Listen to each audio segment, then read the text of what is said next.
सादर नमस्कार, सादर जय जिनेंद्र। क्षमा ब्रेकिंग जैन न्यूज प्रतिदिन प्रातः, दोपहर एवं रात्रि में देश भर से संपूर्ण जैन समाज से संबंधित सही और सकारात्मक समाचारों के लिए देखना और सुनना न भूलें। साथ में आपसे विनम्र निवेदन है कि यदि आपने इस चैनल को सब्सक्राइब नहीं किया है तो कृपया अवश्य कीजिए और शेयर और लाइक करके धर्म प्रभावना में सहयोगी एवं सहभागी बनिए। भगवान पार्श्वनाथ धाम काकोरी में स्थित साधु सेवा धाम आगम के पथ पर चलने वाले ऐसे दिगंबर जैन मुनिराज, आरिका माता जी व अन्य त्यागी व्रतियों के विश्राम एवं आहार की पूर्ण व्यवस्था कर रहा है, जो अत्यंत वृद्ध अवस्था में है या रोग ग्रस्त है। आप भी इस पुण्य कार्य में सहभागी बने और पुण्य के भागीदार बने। एक दिन के चौके की राशि मात्र 2100 रूपए। 10 साल की पात्रता, जिसमें आपके नाम से साल में 2 बार चौका लगेगा, जिसकी राशि मात्र 11,000 रूपए है। आजीवन साल में 2 बार आपके नाम से चौका लगेगा तथा आपका नाम शिलापट पर लिखा जाएगा। राशि मात्र 25,000 रूपए है। 1 माह की पूजन राशि मात्र 3100 रूपए। दान जमा करने हेतु खाता विवरण भगवान Parshvanath Dham trust, bank of Baroda, Chowk branch, Lucknow. खाता संख्या 0645010029 IFSC कोड BARBO LUCKNO। संपर्क सूत्र 9452017984 7007783995। शामी गुरुवार 23 तारीख को आचार्य श्री की याददाश्त पुनः हम लोगों के लिए ताजी हो गई और गुरुदेव 23 तारीख को आपके आशीर्वाद एवं सानिध्य में इस दर्शनोदय तीर्थ ने एक नया इतिहास रच दिया। और अभी तक के जितनी भी दीक्षाएं हुई हैं उसमें मैं समझता हूँ सबसे नंबर 1 पर थोबुंजी में जो दीक्षाएं हुई हैं, जन सैलाब के अनुसार ये लगता है कि महाराज जी जितना जन सैलाब पांडाल के अंदर था उससे दूना जन सैलाब पांडाल के बाहर विचरण कर रहा था। सब लोग झांक रहे थे कि एक झलक गुरुदेव के द्वारा दी जा रही दीक्षा को हम देख सकें। गुरुदेव, मेरी जिज्ञासा ये है कि आपने जो 12 भैया जी की दीक्षा दी है उनमें सभी भैया जी के नाम के आगे सुशब्द लगाया है, तो मेरा जिज्ञासा ये है कि सभी महाराज जी के नाम की क्या व्याख्या होती है, नाम की व्याख्या, और सुशब्द प्रत्यय लगाया है उसका क्या अर्थ है? पहली बात तो ये है थोबंजी में पहली बार हुई, मुझे जहां तक ध्यान है एलग दीक्षा एक साथ इतनी भी पहली बार है। छुल्लक दीक्षाएं तो हैं, छुल्लक दीक्षा तो कुछ गुरुदेव 25 दीक्षाएं दी हैं, मुनि दीक्षाएं भी हुई हैं। एलग दीक्षाएं एक साथ इतनी हुई हैं शायद मेरी स्मृति में नहीं है, किसी को हो तो पता नहीं। एलग दीक्षाएं एक साथ, एलग दीक्षाएं इतनी एक साथ तो नहीं हुई थी। अब रही बात सु लगाओ चाहे कु लगाओ, तुम प्रश्न तो कर ही देते, सु ने लगा के कु लगा देते हैं, मुंह लगा देते, मुकेश का मुंह लगा देते ये नाम है तात्कालिक जो भाव आया, जैसा भाव आया।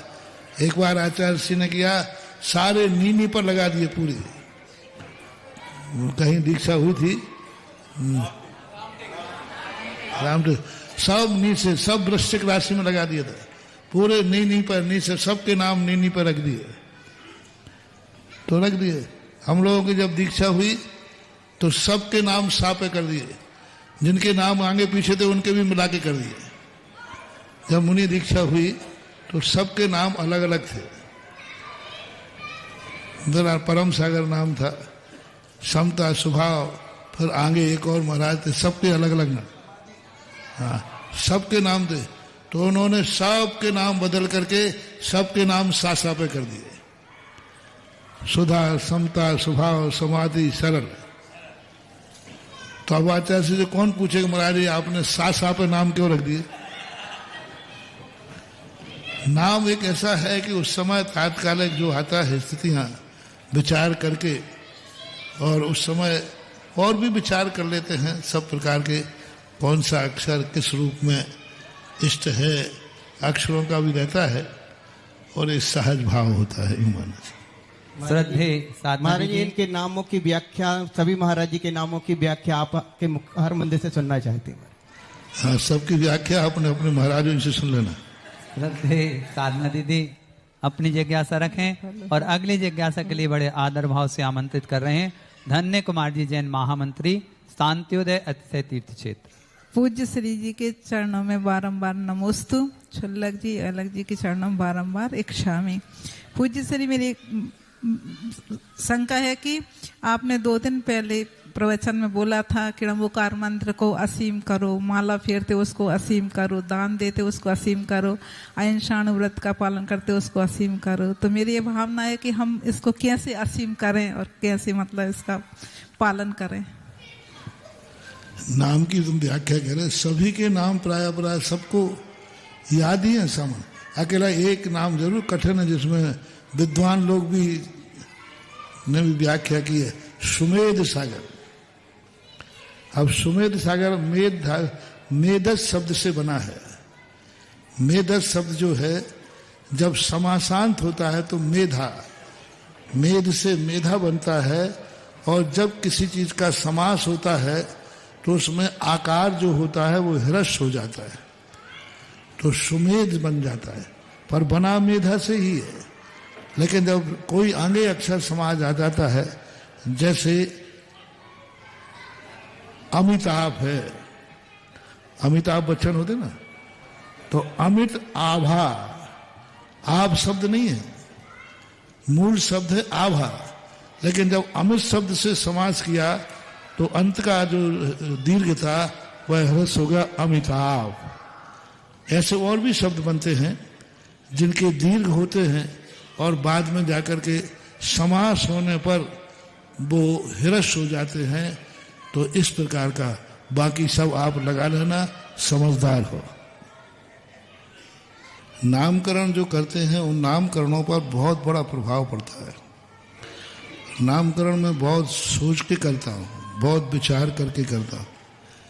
जैसे अभी मुकेश बाबू ने पूछा था, तो मैं इस पर बहुत सोच विचार के करता हूँ, क्योंकि पूज्यवर जिनसेन स्वामी ने महापुराण पर लिखा है कि नामों को रखते समय बहुत सोच विचार करना चाहिए, उसका अर्थ, उसका लक्षण, उसकी एनर्जी, उसका संबंध, सारी चीजों पर विचार किया जाता है। और तुम्हारे यहाँ अभी तक जितने क्षेत्रों के नाम रखे हैं वे सारे क्षेत्र जो वेंटिलेशन पे थे आज वे जवान होकर के दौड़ रहे। फुवन जी उसी का प्रतीक है, सबसे बड़ा। यहाँ खूब सिर्फ सब बड़े बड़े बहुत सिर फोड़ चुके, मैं भी फोड़ चुका यहाँ सिर पहले। सभी क्षेत्रों का देख लीजिए, भारत का एक भी क्षेत्र बता दो जिसके नामकरण करने के बाद उसका विकास न हुआ हो। आपका शांतोदय, महरौनी का यशोदय, देख लीजिए आज पूरी समाज उसके नाम से बैठी हुई है उसी के लिए। तो होता है इसका, क्योंकि नामों का बहुत बड़ा प्रभाव पड़ता है। क्योंकि ज्योतिष के अंदर भी आपने देखा होगा जो राशियां निकलती हैं तो उसमें लिखा रहता है फलानी राशि के फलाने अक्षर। हर राशि के 9 अक्षर होते हैं, और 9 अक्षरों में भी देखा जाता है नवांश कहलाता है। कौन से पाए में उसका रूप है, कौन से पाए में उसकी पृथ्वी है, कौन से पाए में वह जिला है, कौन से पाए में प्रांत है, कौन से पाए के अंदर कौन से अंश में देश देखा जाता है, प्रांत देखा जाता है, जिला देखा जाता है, तहसील देखी जाती है, ग्राम देखा जाता है। ग्राम के अंदर उस भूमि को देखा जाता है कि उस भूमि की क्या एनर्जी है, क्या डेवलप, क्या स्थिति है।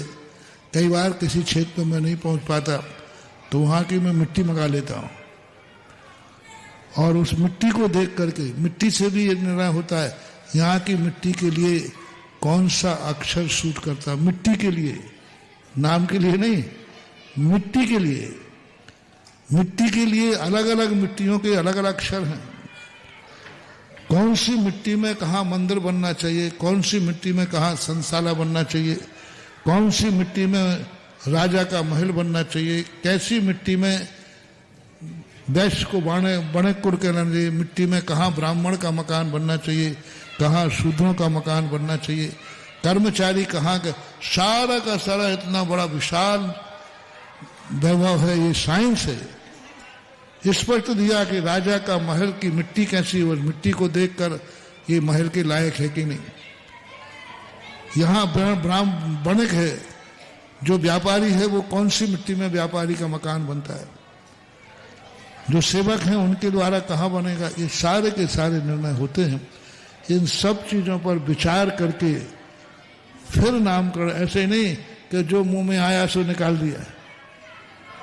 हाँ, कई लोग कहते महाराज जी हमने तो नाम रखा था, तो जब से नाम रखो जब से और मिट गए।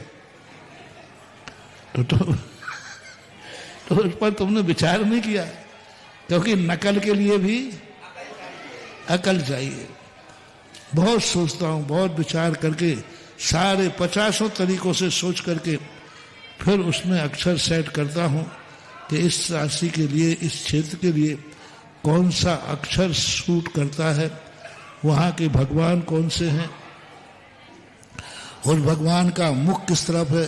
दिशाओं के अक्षर अलग अलग है, वह क्षेत्र किस दिशा के मुख करके है, उस दिशा की कौन सी दिशा की प्रधानता है, ये सब देखे जाते हैं। इसलिए अभी तक तो जितने क्षेत्र हैं वे प्राय बहुत बहुत अच्छी तरह विकसित कर रहे हैं और हो रहा है।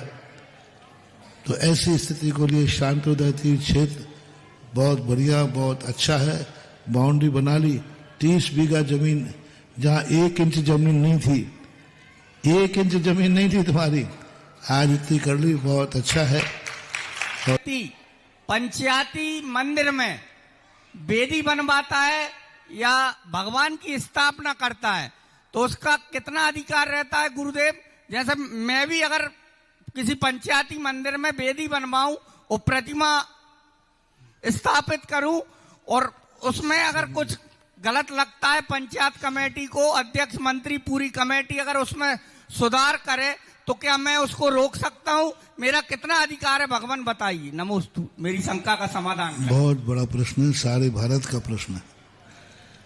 मंदिर में बनाने के बाद, मंदिर बना उसके बाद तुरंत बनाने के, प्रतिष्ठा के पहले त्याग होना चाहिए।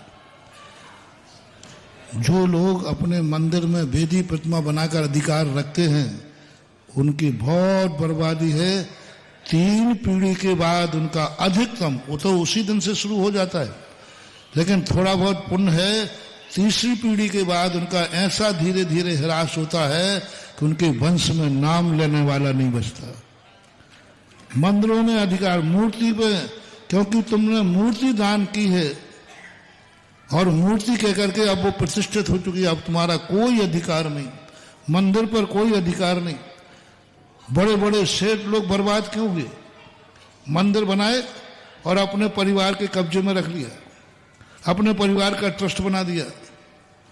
पता चला बड़े बड़े सेठ, हम पूरे भारत में देखते हैं, जिन जिन सेठों ने मंदिर बनाए और अपने परिवार के कब्जों में रखे, परिवार के ट्रस्ट बनाए, वे 2-3 पीढ़ी के बाद धराशायी हो गए। वो हुकूमत नहीं रही, वो वैभव नहीं रहा। मतलब 80-90% लोगों को कह रहा हूं मैं, क्योंकि पूर्वज बना के जाते हैं बच्चों के, वो तो रूप रहते नहीं है, वो तो समर्पण होता नहीं है। इसलिए ये कभी गलती नहीं करना चाहिए। मैं तो अपने भक्तों से जब भी कोई मंदिर बनाता है, मूर्ति प्रतिमा, पंचकल्याणक के पहले के श्रीफल चढ़वा देता हूं कि आज के बाद तुम्हारा इस मंदिर में मूर्ति पर कोई अधिकार नहीं है। समाज जो चाहे वैसा करे, हमसे पूछने की कोई जरूरत नहीं है। और बीच में यदि तुम्हारा ममत्व रखते हो तो बर्बादी है, निश्चित बर्बादी है। यदि तुम उसके प्रति कोई भी थोड़ा भी ममत्व रखते हो तो नहीं रखना चाहिए। एक सेठ ने मंदिर बनाया, जब मंदिर को विराजमान करने की मूर्ति की बात आई, करोड़ों रुपया उसने लगाया, तो समाज ने कहा महाराज विराजमान ही का, हमने कहा नहीं विराजमान करना।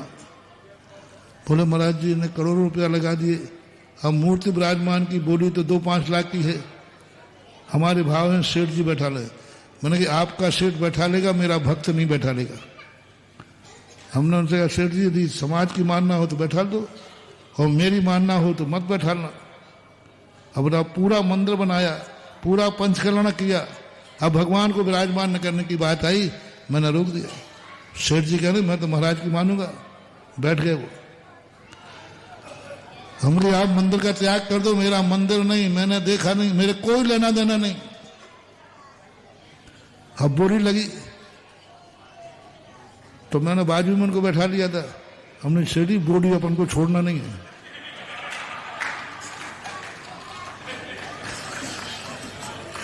पहले बैठालते तो मालिक बन के बैठालते, और अब बैठा लेंगे तो सेवक बन के बैठा लेंगे। ऐसे ऐसे लोग देखे इनकी आज 7 पीढ़ियों में भी दिन दूने रात चौगने बढ़ रहे हैं, जिन्होंने पूरा मंदिर बनाया। अंत में जीना की एक सीढ़ी रह गई, समाज के सामने झोली फैला दी, भैया हमारे पास जितना धन था मैंने सब मंदिर में लगा दिया, अब एक सीढ़ी बनाना है, ऊपर का कलशारोहण करना है। इसके लिए आप सब लोग थोड़ी थोड़ी दान राशि दे दें तो वो एक नीचे की सीढ़ी बन जाए और कलशारोहण हो जाए। लोग कहने सेठ जी आपके यहाँ पैसे की कमी, आपके लिए इतना सब एक सीढ़ी बनाने को पैसा नहीं है।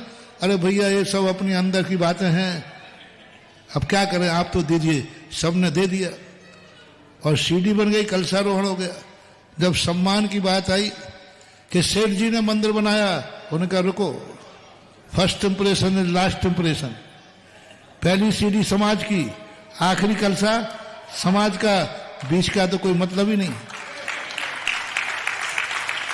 क्यों नहीं फलेंगे इनकी 7 पीढ़ियां? पूरा मंदिर बनाकर सीढ़ी समाज की कर दी, कलशारोहण मंदिर मेरा कहां है? पहला कदम समाज की सीढ़ी पर कलशारोहण। ऐसा त्याग करते, ये अधिकार और कब्जा बना करके बाद में कहते हैं महाराज हमने जब से मूर्ति बैठा ली हम बर्बाद हो गए, हमारे पूर्वजों ने मंदिर बनाया हम बर्बाद हो गए। बर्बाद हो गई, ये अतिशय है।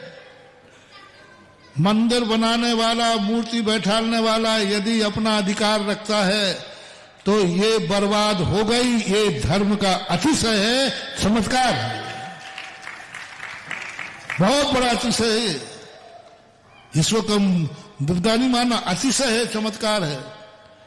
इसलिए सदा मंदिर आदि धर्म कार्यों पे, धर्म आयतनों पर अपना कभी अधिकार नहीं जताना, तुरंत त्याग दो। समाज जाने, समाज के काम जाने, हमारी तरफ से तो बड़ी है। ऐसे ही त्याग देना चाहिए जैसे आप नारियल छोड़ देते हैं, अब इस नारियल को कौन उठाएगा? कोई नहीं, हमने त्याग दिया। दान दी हुई वस्तु का अन्न था, फिर आप तैयार रहिए उसके हद से। जहां जहां मैं सारे भारत में देख रहा हूं, जिन जिन ने वेदियों पर, मूर्तियों पर, मंदिरों पर अपने कब्जे जमाए, उनका हिरास हो जाता है। आगम का वचन है, शास्त्र है, नहीं करना चाहिए। Kshama breaking Jain news YouTube channel पर विज्ञापन देकर धर्म प्रभावना में बने सहभागी।